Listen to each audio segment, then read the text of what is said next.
Hello, today we'll be talking about how you can successfully connect the SeerBit payments plugin on Zoho Books. Let's get into the video. So once you come to the Zoho Books landing page, you click on login.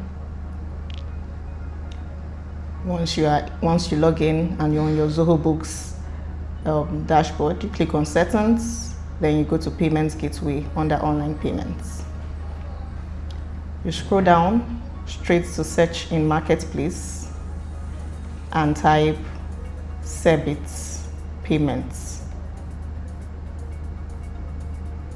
Click on SeerBit payment for Zoho Books, and this is the plugin. Click on install. Make sure to accept by installing. Also accept I allow vendor and application extensions to contact me regarding news and promotions. Then you click the final checkbox by installing this app, and then you click on install. Once you've successfully installed it, once you click on install, it should take you to the installation page where you will select an organization, but this would automatically appear as SeerBit. Then you agree to the terms and conditions and install extension. For the purpose of this video, we are showing you this. We already have the application installed, so that is why we are getting this notification. So once the application is installed, you go back to your dashboard, to your Zoho Books dashboard.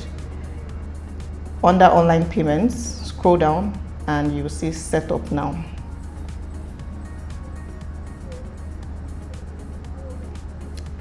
Then for your public key and your secret key, you have to head over to your SeerBit merchant dashboard, go to settings under API keys, copy your secret key, head back to your Zoho page and insert your secret key.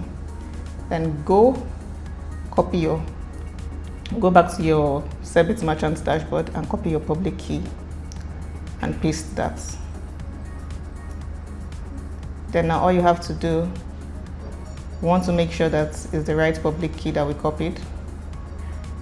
Yes, it's the right public key. For bank accounts, you don't have to put anything there, just save. And that is how you have successfully installed the SeerBit plugin on your Zoho Books.